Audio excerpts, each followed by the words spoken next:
तो आगे बढ़ते हैं और बात कर लेते हैं 16 तारीख की। 16 तारीख शुक्रवार का अवसर है, चतुर्थी तिथि विद्यमान है और इस दिन आपके ग्रह नक्षत्रों के दृष्टिकोण से परिवर्तन का महत्वपूर्ण योग बन चुका है। चंद्रमा बिल्कुल सम्मुख होकर बृहस्पति के साथ विराजमान होकर आपके लिए जो योग बना रहे हैं वो कई प्रकार से शुभ दिखाई देता है। नई एनर्जी होती दिखाई दे रही है, लेकिन नई एनर्जी के बाद में कई बार क्या होता है कि हम बहुत सारी कमजोरियों को भूल जाते हैं। तो उन कमजोरियों को ओवरकम मत कीजिएगा। कई बार क्या होता है कि सब कुछ अच्छा चल रहा होता है, मिट्टी में भी हाथ डाल रहे होते हैं, सोना बनने के योग बन सकते हैं, लेकिन फिर क्या होता है हम कुछ ना कुछ कुताही कर जाते हैं, कहीं ना कहीं कुछ कमजोरी छोड़ जाते हैं और वो किले का कमजोर भाग यह है वो सामने दुश्मन को पता होता है और वहीं वो आघात करता है। तो ध्यान रखने की जरूरत है। सब कुछ अच्छा चल रहा है, थोड़ा सा जो कमजोरी है उस पर ध्यान रखते हुए कार्य करेंगे तो बहुत अच्छा रहेगा।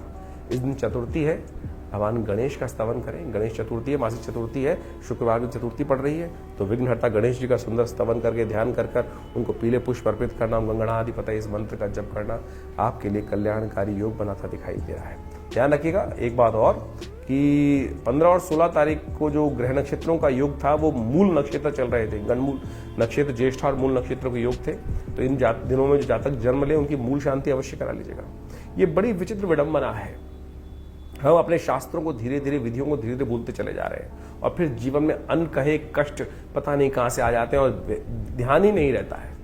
बहुत सारे लोग देख भी नहीं पाते हैं कि कहीं जातक का जन्म मूलों में तो नहीं हुआ था और शांति हुई नहीं है। छोटा सा प्रोसेस है। शास्त्र में जिस प्रकार से आप वैक्सीन देते हैं बच्चे को, उसी प्रकार से हमारे ज्योतिषियों ने भी, हमारे आचार्यों ने भी व्यवस्था बना दी ना, ये बच्चा ऐसे ऐसे योग में उत्पन्न हुआ तो बाल्यकाल में ही 27 दिन तक मूल शांति करा लो।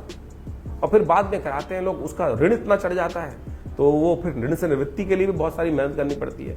तो कम से कम बाल्यकाल में ही बच्चों की मूल शांति करा लो ना, तो अच्छा होगा, लाभ के योग बनेंगे, कष्ट दूर होंगे। 17 तारीख शनिवार का अवसर, पंचमी तिथि इस दिन विद्यमान है। ग्रह नक्षत्रों के दृष्टिकोण से गज केसरी योग अभी भी बना हुआ है। राजयोग आपके लिए अभी बना, बृहस्पति चंद्रमा के सम्मुख होकर आपके लिए अभी भी शुभ योग बनाते दिखाई दे रहे हैं और कई ग्रह परिवर्तित होकर आपकी मेहनत के अनुसार से फल देने के योग बना रहे हैं। तो इसलिए कोशिश करें, थोड़ी हिम्मत करें और पॉजिटिव क्लियर वंस, बहुत सारे रास्ते आपको क्लियर दिखाई दे रहे हैं, इसलिए उसको समझते हुए कार्य कर लेंगे तो बहुत अच्छा रहेगा। शनि को मनाइए साहब, शनि महाराज इन दिनों आपके लिए बहुत विचित्र स्थिति में चल रहे हैं।